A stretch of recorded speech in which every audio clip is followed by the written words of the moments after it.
Hello, and welcome to the Dance Physio Podcast, a podcast designed to explore ideas and foster discussion around dancer health and wellness. We're here to challenge the status quo, bridge the gap between dance science and the studio, and help change the landscape of the dance industry for the better. I'm your host, Erika Mayall, a dancer turned physiotherapist who is deeply passionate about leaving the dance world better than I found it. I'm so glad you're here. Let's get started. Hello, everyone, and welcome back to another episode of the Dance Physio Podcast. I am your host, Erika Mayall. Before we get into today's podcast episode, I would love it if you would just take 2 seconds to go and leave the podcast a rating and or a review. Even if you just want to go and hit the 5-star rating, that would be so helpful. If you are so inclined and want to leave a written review as well, those are also really helpful for other people to be able to find the podcast. It helps the podcast rank higher in search results and all of those types of things. So thank you for doing that. I really appreciate it. And now we are going to dive into this week's podcast content. And this is an episode that I have been planning on doing for a while. So if you are on my email newsletter or you follow me on social media, and I think even on other podcast episodes, I have kind of put a call out and said, if you have any questions that you want answered, I will do a Q&A style podcast episode. So thank you so much for everyone who sent your questions in. I got loads of questions, so I am not going to be able to answer all of them in today's podcast episode, but I will definitely plan on doing like a part 2, and then even if necessary, part 3, part 4, whatever, going forward. So if you have questions that you have not sent in yet, please send them in. You can email them to me. You can DM me on social media, however you want to send me those questions, and I will add them to my list. I've kept kind of a running tally or a running list of all the questions that were sent. So also, if you did send me a question and I don't get to it on today's episode, I have not forgotten about it. It is on the list, and I will hopefully get to it the next time I do a Q&A style episode. But like I said, thank you so much for everybody who has written in. I tried to select kind of a range of questions, so some from dance teachers, some from dancers, some from parents, just to get a little bit of variety. But like I said, I will keep all of the questions and hopefully get to all of them eventually. So without further ado, I'm going to get into the questions. They are all kept anonymous, so also if you're kind of worried about sending in a question because you know, the dance world can be tricky sometimes in terms of politics or things like that, I am not going to be reading out people's names for any of the questions. So your questions will be kept anonymous on the podcast, so don't worry about that. And, you know, chances are if you have a question, somebody else has a similar question. So please feel free, send me all the questions. I love them. So let's get started. First question today says, "Hi, Erika. Thanks so much for your podcast and all you're doing for the dance community. I'm a newer teacher, just finishing my second year of teaching and looking into doing a teacher certification program. Do you have any recommendations for which ones are the best from a physio or injury prevention perspective?" That is a great question. Thank you so much for sending in this question.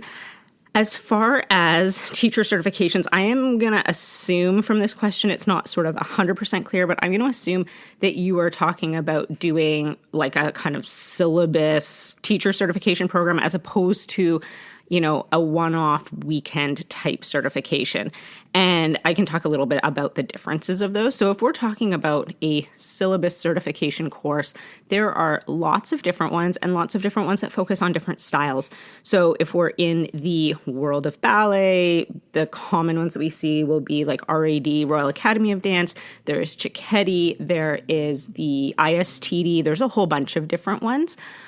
And some of those certifying bodies also offer other styles of dance as well. So I think there's a lot of things to consider as a younger teacher when you're looking into, okay, what path do I want to go down, or what types of qualifications or certifications do I want to do? I think the biggest question first to look at is, what style of dance do you want to teach?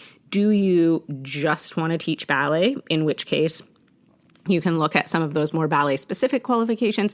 Are you more interested in teaching a variety of styles? So do you want to also be able to teach jazz and lyrical and contemporary and tap and things like that?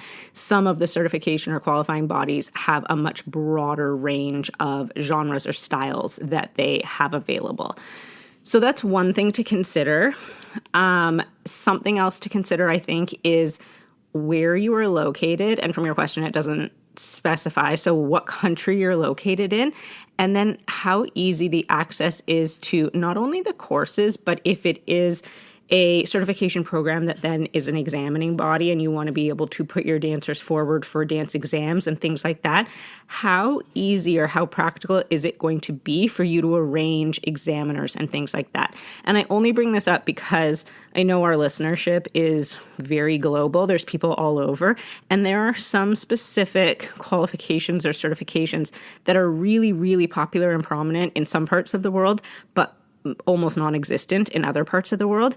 And so it may not make a huge amount of sense to do that particular certification if in practicality then you don't have access to continuing education courses or examiners for your dancers and things like that. So I realize I am not directly answering your question about is there one that is, better from a physio standpoint or an injury prevention standpoint. I will say that generally any type of qualification or certification or syllabus, let's call it, that follows graded progression. So if we're looking at RAD or ISTD or any of those, they have very thoughtfully laid out progressions of dancers, doing grade 1, grade 2, grade 3, and you kind of progress through. And when we're following some sort of a curriculum or some sort of a syllabus that is laid out in that way, generally they are well poised from a physical literacy standpoint to build on core skills. So they're going to introduce some sort of a core skill or a core concept in, let's say, grade 2 that then gets built upon on grade 3 and then built upon on grade 4. And then maybe by grade 5 or intermediate foundation or whatever it is, that dance step or that dance skill looks like the sort of, full version of whatever that step is. And so any of these syllabus where the dancers are really progressing through in a linear fashion from a physio standpoint are generally going to be really good syllabus to follow, because we're not asking a dancer to perform skills and to perform moves and tricks and things like that before they've done the foundations and the fundamentals of things below that. And so an example of this is like, you're not going to find, let's say, fouette turns in a lower grade syllabus in any of these certifying bodies or any of these governing bodies. So there's going to be progressions building up to that. And there are going to be progressions of literally like learning how to do a retire, learning how to do a rond de jambe, learning how to do a rond de jambe en l'air, learning how to do a single pirouette, so it's all these little kind of isolated steps or building blocks of skills that then eventually culminate in, let's say advanced 2 ballet doing fouettes on point or whatever it is that culmination is. So I would say if you're looking from a, wanting to make sure that any courses or any certifications that you do are great from a physio standpoint, following a syllabus and linear progression is a really, really good way of approaching that. There is a podcast episode all about syllabus training, and I will link that in the show notes. I can't remember off the top of my head what episode it is. It was last summer. It's probably episode 30-something or maybe 40-something. So I will link that because it might be interesting for you to listen to and just get a sense of what's out there. And then apart from that, then there is obviously a lot of different kind of teacher certification courses that are more like these weekend type. I will use the term certification quite loosely and maybe in quotation marks, because really they're just courses that are being put on by individual companies. And so a lot of teachers like these courses and will add them to their toolbox. And I think that some of them are great.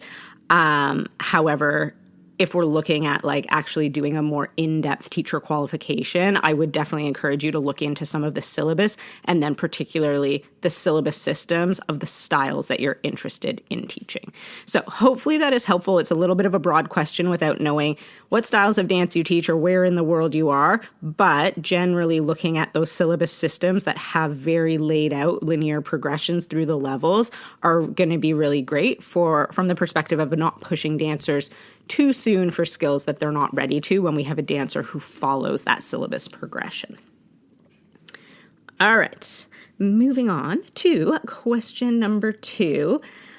It says, do you have any tips for dealing with shin splints? I seem to get them at the beginning of every season and want to do whatever I can over the summer to avoid having the same problem next year. Thanks for any advice you have. This is a great question. I actually had a few people write in with questions a little bit similar. I had a few people write in specifically with shin splint questions, and then a few people write in with questions about kind of like recurring injuries. And, you know, it crops up at the beginning of a season and then kind of goes away, but it's happening on a regular basis. So this is a really great question to address. And for those of you maybe not aware, and I'm not sure if I don't think I've done a podcast episode specifically on shin splints, so maybe I'll add that to my list and we can dive into it a little bit more.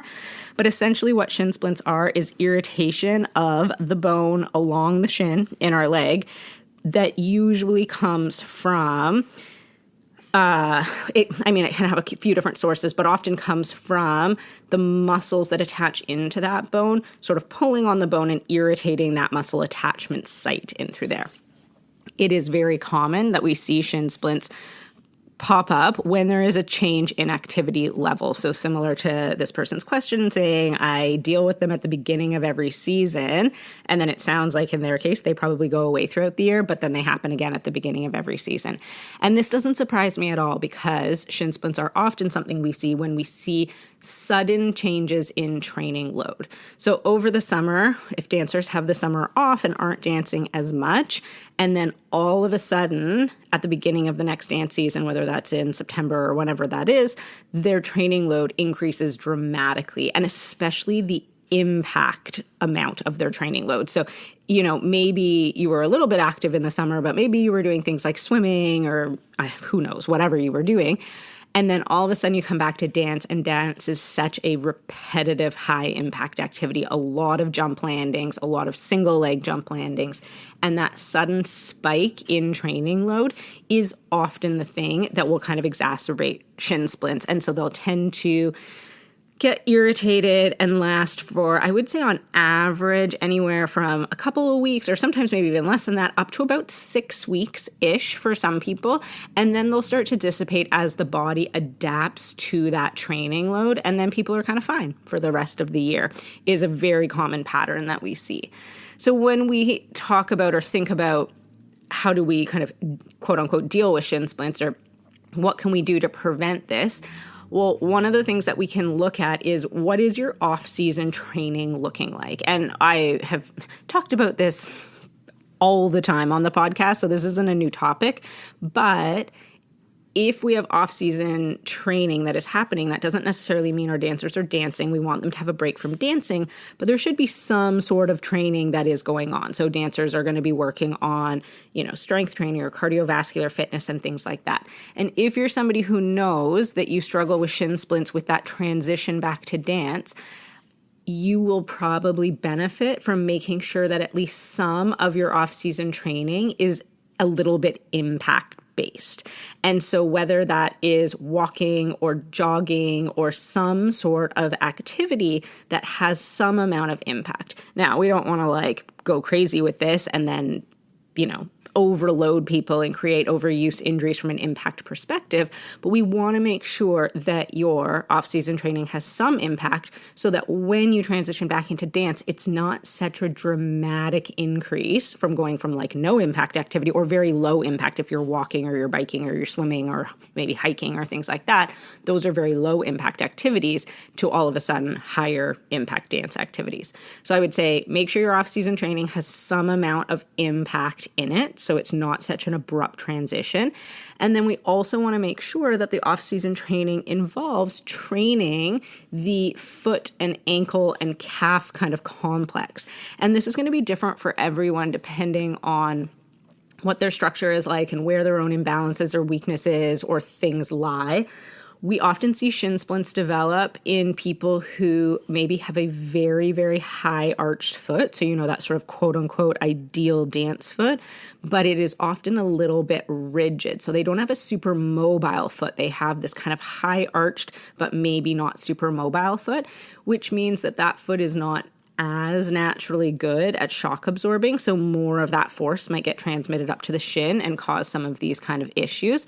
So one of the things that you might want to work on over the summer is actually working on mobility of the foot, allowing the foot to move through different pronation and supination movement patterns and really working on the kind of intrinsic control of the foot and the kind of suppleness or mobility of the foot.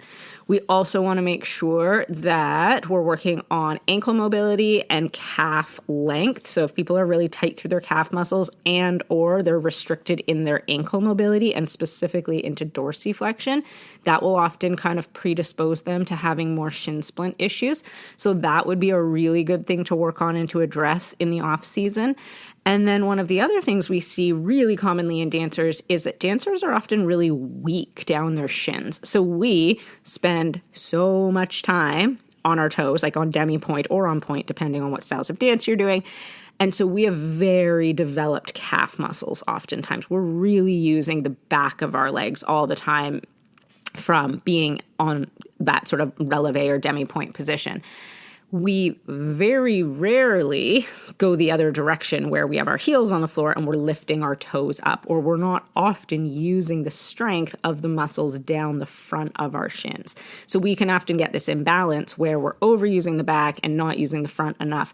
So working on some strengthening exercises for the tibialis anterior, which is the big major muscle that comes down the front of your leg. So doing those sort of, I call them like toe raises. I actually call them butt scratchers, but there's like an exercise where your hips are against the wall, your legs are out in front of you, and you're lifting your toes, or you're flexing your feet to lift your whole feet off the ground with your heels dug into the ground. I'm doing a bad job of explaining it, but you can Google it. Google tibialis anterior strengthening.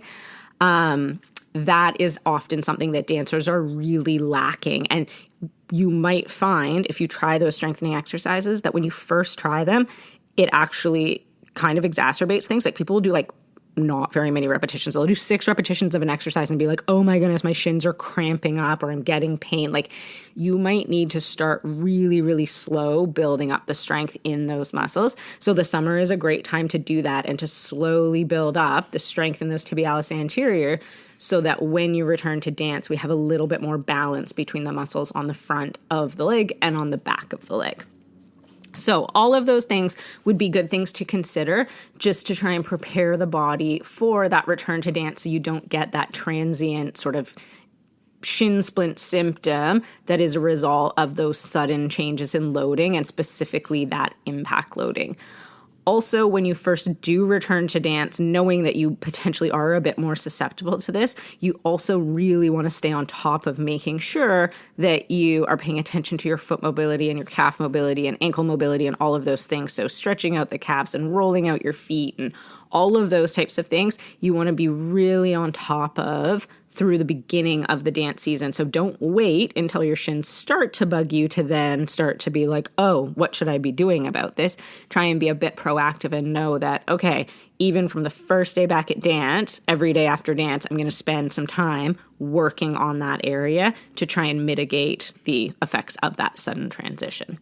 So hopefully that is helpful for you. Like I said, it's a really common issue we see, and not just shin splints, but this like increase in symptoms that returns when people come back to dance if they've had a period of time off. And this is by no means saying that we should not take time off from dance, because we absolutely do need that time off. But our body, and specifically some of the connective tissues and like tendons or other connective tissues like the plantar fascia and things like that, they often do not respond well to sudden changes in load. So in an ideal world, what we want is for dancers to have time off from dance over the summer or during their break, and then a gradual return to dance so that there's not such an abrupt increase in impact loads and training loads. But in reality, that is often not what we see. So dancers go from having a break to all of a sudden, first week back to dances, all of their classes all at once. So it is a big spike in training load. So it's not uncommon for us to see these issues, but we can do our best to try and mitigate some of that response of having that spike in training load. So dancers don't often have a lot of control over what their actual loading or scheduling looks like, but you do have some control over what you're doing over the summer for your body, and then making sure we're taking care of it leading into the season so that we can mitigate some of those spikes with issues that we see. So great question. Thank you so much. Thank you for sending that in. I hope that helps. All right, next question on the list, number 3. Oh, I loved this question. The question was, how do you rest? When you have an injury that requires rest, what do you do while resting? And I love this question so much because I think there's been a lot of buzz around like rest and recovery recently, and especially in the dance world, but also in just life in general, people recognizing the need to slow down and to focus on their own rest and recovery. And we can't be go 24/7. So it's been a bit of a buzzword. It has been really common just in the world in general right now. But I don't think people necessarily know exactly what that should look like or how to actually do it. It's all fine and good to tell dancers like, yeah, you should rest, but then they're like, how do I actually do this? So I actually just did, if you're listening to this podcast the day it comes out, I just did an Instagram live with Lindsay Daniels from the Movement Project yesterday about this exact topic of like, what exactly should dancers be doing in their off season for rest? Like, what does that look like? So that'll be linked to my Instagram if you want to go listen to that specifically, but I'm also going to answer your question here. So the question was, when you have an injury that requires rest, what do you do while resting, or how do you rest? And this is such a great question because it brings up the idea of what we oftentimes in the physio world or in the rehab world call relative rest. And so when we have an injury in our body, and some injuries do require rest, and so we might need to unload that area of the body. But that does not necessarily mean that we want to just lie on our couch for 6 weeks and do absolutely nothing and become like a total sloth.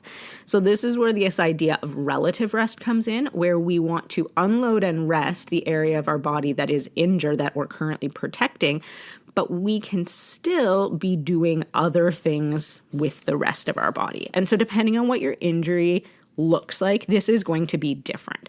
But the majority of dance injuries are lower extremity injuries, so whether that's foot or ankle or whether that's knee or what have you. And so we might not be able to do weight-bearing activity if we are resting that area or protecting that area. So what we're doing in terms of activity and what we're doing to sort of stay active is going to look maybe like a lot of floor-based exercises. And so this might be mat exercises that work on mobility. This could be mat exercises that work on core strength or stability or those types of things. But there's so much that we can do in the dance world that still allows us to stay involved and to modify what we're doing while still resting the area that needs to be rested. And it doesn't just have to be doing stuff on the floor. It can also be, I will often use those yoga balls, like the big exercise balls, and have dancers sitting on one of those balls. So say again, it's like a foot and ankle or a knee injury or something. Maybe they can sit on one of those balls. So they're, working on their postural muscles, their core staying engaged. They can be working their arms. They can be following along with heads and really working on like their artistry and their upper body movements and their expression and things like that. So there are things that we can do to continue to move our body that is not just kind of quote unquote rest where we're sitting around not doing anything. Like I said, this is going to be really different depending on what the injury is and how long the rest is required. Ideally, what we also should see with this idea of rest with injury is that it is like a progressive process. And so all too often what happens is a dancer has an injury and they go to see a primary care practitioner of some sort. So whether that's their family doctor or maybe they've gone to the emergency room or whatever, and they're told, oh, rest for 6 weeks and then you can just go back. And that's like the only information they're given. And so it is no wonder that people have questions about like, how do I actually rest? What is this meant to be looking like? But ideally, what that should look like is a progressive loading program. So at the beginning, and maybe for the first week or so, depending on what the injury is, it might look like complete rest. It might look like really not doing anything at all. And then moving into, say, the second week or the third week, it might look like, okay, we're still really resting the area that was injured, but now I'm starting to actually work the rest of my body. And so maybe that means that I can use an arm bike, and maybe that means that I can do core exercises and I can do some stretching and whatever. And then progressively, it should lead back to doing movement and exercises for the injured area as well, so that you're gradually building up the strength and the mobility of that area to then return to dance. Because all too often what we hear is rest so that it heals and then go back. And so it's like people will literally do nothing for 6 weeks, and then they will try to return to dance flat out, doing everything full out, and they run into trouble because there was never any sort of gradual buildup or loading of the area that was injured.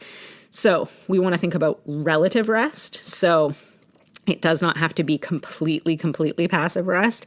And then that gradual return to movement. And ideally, that's all going to be facilitated or guided by a physical therapist or some other rehabilitation professional who can kind of guide you through that process of when it is safe and appropriate to do different levels of movement and different levels of loading for the area that's been injured.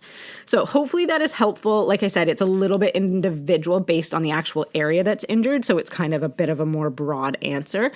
If you are interested in more information just about rest in general, and not necessarily rest from a specific injury, but just rest in terms of like, what does that look like? There are podcast episodes on rest and recovery and the difference between passive rest and active rest and things like that. So I'll link that in the show notes. If you haven't listened to that episode yet, you can like pop back and listen to that.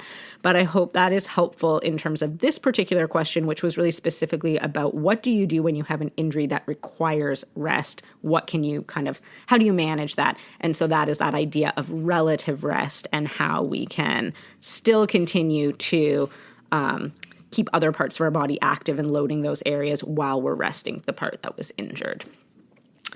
All right, moving on to question number 4. I think I'm just going to do 2 more questions for today's podcast episode because I don't want it to get too long. So question number 4 says, "Hi, Erika. I love all your content, but I mostly teach younger and recreational dancers. Do you have a recommendation for what age or level you would start to implement some of the dance science principles like strength training, periodization, etc.?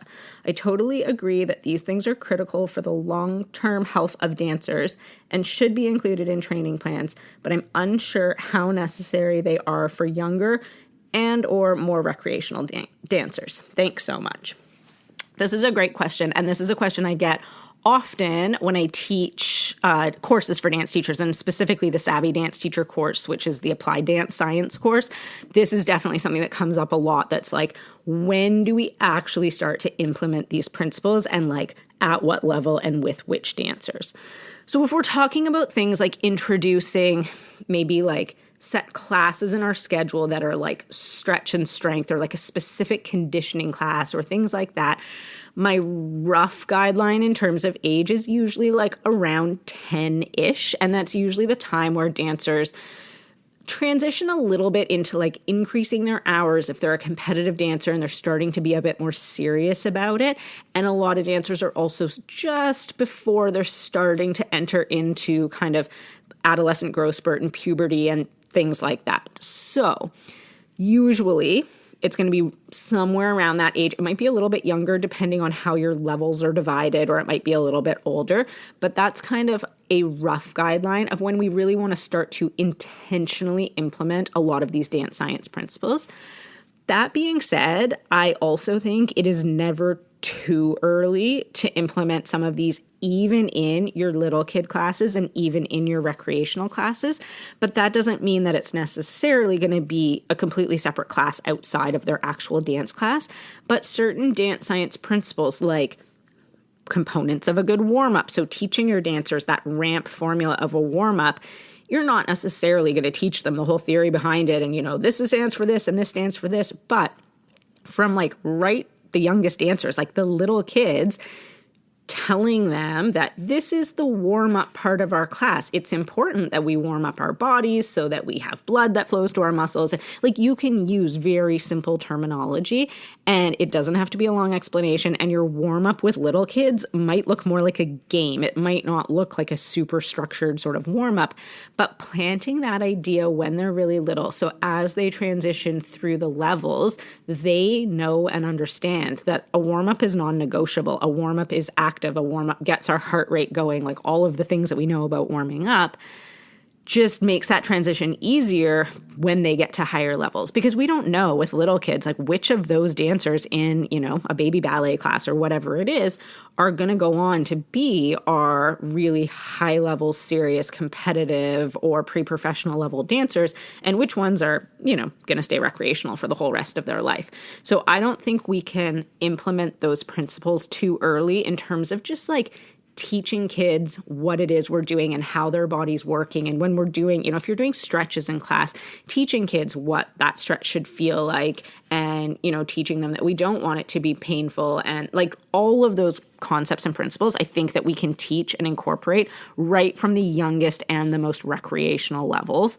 But in terms of implementing things like periodization or specific, cross-training and conditioning principles and stuff, my rule is generally kind of the dancers around the age of 10-ish, and it would be for your dancers where dance is their primary activity. If you have these more recreational dancers and dance is actually like a secondary activity to them, so maybe they're a soccer player and they take 1 or 2 dance classes recreationally because they like it, soccer is actually then going to be their primary activity and dance acts as their cross-training. And so in that case, we don't have to worry about trying to implement cross-training from dance, if that makes sense, because it's not their primary activity. So some of those dance science principles in terms of periodization and stuff really only apply to our dancers where it is their only or their primary activity, and then more so when they're moving into that more intense kind of training field. But I also think a lot of these principles can just be incorporated and taught right from the very beginning in a way that is just kind of educational within the classroom, and you don't need to change the structure of how you're teaching the class. You can maybe just frame it in a way of, this is why we're doing things the way we're doing things. So, great question. I hope that helps and gives you some ideas about how and when to implement it with your younger and recreational dancers. All right, final question for today. I had more on the list, but I've been rambling for too long, so we're going to have to save a couple of the ones at the bottom of the list for next Q&A episode, but I am going to answer one more. So this one says, I'm a dance parent with no dance experience of my own. I've been listening to your podcast and have found it very informative, especially the episodes on flexibility and stretching. We love everything about my daughter's studio, except I have some concerns about the use of outdated stretching practices, including holding extreme stretches for long periods of time and the use of oversplits. My oldest daughter has recently started to complain about pain, especially in her back or when holding oversplits, and I'm not sure how to address this. With no background in dance, I certainly don't want to be telling teachers how to do their job, but I'm concerned about the safety of the dancers. Do you have any suggestions about how to address this respectfully with the studio? Thanks. This is such a good question, and actually one that I get variations of very commonly from parents, especially on social media, reaching out and saying, hey, there's this thing that's happening at my kid's studio. How could I address it? And sometimes it has to do with flexibility, and oftentimes it has to do more with scheduling and overtraining and things, where parents are hearing the information about what the maximum number of hours a dancer should be dancing are and things like that. And they know that the studio is trying to schedule their kid for twice as much of that. And they're kind of like, how do I, as a parent, address this without, trying to tell the studio or trying to tell the teachers how to do their job? And it is such a tricky situation because you do want to respect the studio and respect the teachers and allow them to do their job, and they are the ones who should be the experts in this. But at the end of the day, you're also the parent, and your child is your primary sort of responsibility. So it's a tricky situation for sure. I often suggest starting with, well, first of all, coming at it from a perspective of being respectful and also maybe like open-minded curiosity. So I think it is fine for you as a parent to ask questions, but in a way that is very like open-minded and not threatening. So it's one thing for a parent to come in and say, you're doing XYZ in class and you shouldn't be doing that because it's dangerous and blah, blah, blah, blah, blah, and come in like kind of very accusatory. No teacher is going to respond well to that. Whereas if you come in with a more, sort of inquisitive or inquiry-based question and sort of say, hey, I'm wondering what you think the benefits of these oversplits or overstretching or whatever it is that they're doing. What do you think the benefits of that are for these dancers? Because, I've been reading or I've heard or whatever. So that might be, depending on your relationship with the studio and the teachers, there might be a way of respectfully having this conversation if you can come at it from a much more like inquiry-based perspective and not come in with, your backup and being like a little bit sort of like aggressive is maybe not even the right word, but you know what I mean when people aren't going to respond well when they feel like they're kind of being attacked or their teaching practices are being attacked. So that could be one sort of suggestion. I've had a lot of parents who have had a lot of success with just sharing resources that they find. And whether it's this podcast, like I know a lot of parents share specific podcast episodes within their dance community, and whether that's them posting them on their own social media and they know that the teachers in the studio owner follow them, or sharing it directly with teachers and being like, hey, I just listened to this really great podcast episode and I think that you would find this really, really interesting as well. Or whether it's, a blog post or a video, whatever it is. So I think that sometimes sharing of information and not even saying like what you're doing in class is, wrong or I'm concerned about it or whatever, but just being like, hey, I found this super interesting. I think you might as well, can sometimes be a good way of approaching things. And then my number one suggestion in these instances is almost always to actually try, and this is going to depend on the age of the dancer a little bit, but is almost always going to be to have the dancer try and advocate for themselves a little bit. So in the case of this one, it sounds like the dancer is starting to experience pain with certain stretches and especially with some of these oversplits and things like that. And so depending on the age of this dancer, I think it often is much more well received when it's the dancer themselves who says to the teacher, hey, I'm experiencing pain when I'm doing this. Is there a modification that I can do? Or how can I change this stretch? How can I modify it so that it's not causing me pain? Or even if they're not having pain in a stretch, but again, it's a stretch that maybe okay, this doesn't seem like it's a super safe stretch, but how can my kid approach this with the teacher? Having the child ask, where should I be feeling this stretch? What is the purpose of this stretch? Can you explain this to me? And sometimes that is enough for the teacher to like reflect a little bit and be like, oh, why are we doing this stretch? Like, what is the purpose of it? Where should you be feeling it? And if the kid's like, oh, well, I only feel this like in my low back, but it's meant to be, I don't know, a stretch for say like a hip flexor or something like that, that might be a bit of a red flag to the teacher to be like, oh, maybe we need to adjust some of how we're doing these things.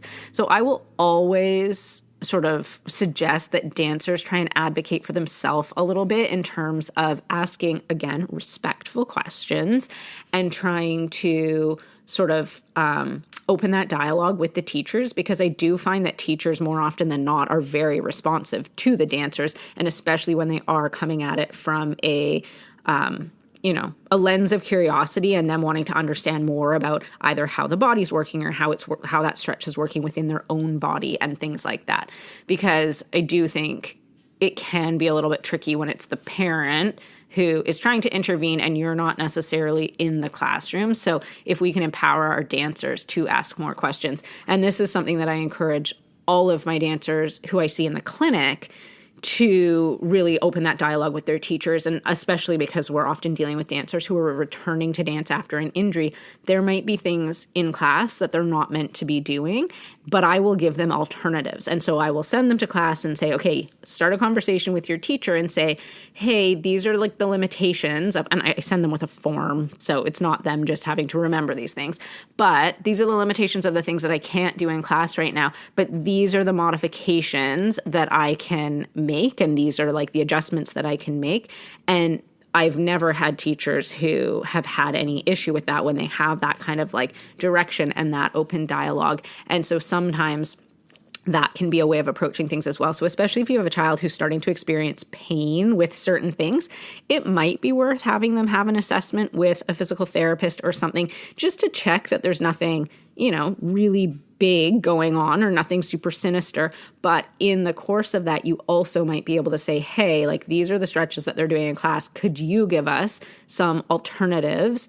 And then we can take these back to the studio to have these alternatives or these modifications. And sometimes that helps to open that dialogue as well. So definitely a tricky situation. I don't necessarily have the perfect answer for you because I think it really depends on the environment and on the situation. But whenever possible, I would really encourage the student to try and create like some dialogue with their teacher around it, because I do find that that's often been the most successful thing, because sometimes the teachers just have no idea that the kids are experiencing pain with certain things. And once they know that, then they're going to stop and reevaluate what they're doing a little bit more. That being said, there are definitely still some teachers out there in the dance world who know that what they're doing is not safe. They know that it's not best practice within the dance world, but they are going to continue to do it anyway. And nothing that you say or do is going to change that. And if that is the case, then it may be a matter of looking for a different dance environment for your dancers. It doesn't sound like that is the case in this situation. It sounds like this is a great studio in all ways, but maybe there's one or a few teachers who have just a little bit outdated practices when it comes to some certain stretching things. So I think in that case, you probably would have success in opening that dialogue and asking some questions in a respectful way, and maybe sharing some resources that the teachers might not be aware of. So hopefully that is helpful and helps to address some of those issues in the studio setting. I am going to wrap things up there. This was already a little bit longer than I had planned for in terms of a podcast length for today. Like I said, I have loads more questions that people sent in, so I will definitely do a part 2 at some point in the next little bit. So if you also have questions that you want me to add to my list, send me an email or send me a DM, and I can absolutely add those questions to the next Q&A episode as well. Also, let me know if you like this style episode. I've never done a Q&A before, and occasionally I'll do like the sort of like ask me anythings on social media and stuff, and people seem to like having kind of questions answered. So let me know, because I can certainly make it a bit of a regular thing if it is something that people like, having a resource that they can ask questions and have them answered in a way that, is a little bit anonymous and maybe just kind of a little bit general and not super specific, so we don't identify anybody. So let me know what you think. Happy to make this a regular occurrence if people like this style of Q&A episodes. So going to wrap it up there. Thank you once again for listening. I appreciate your time, and I hope you have a great rest of your day.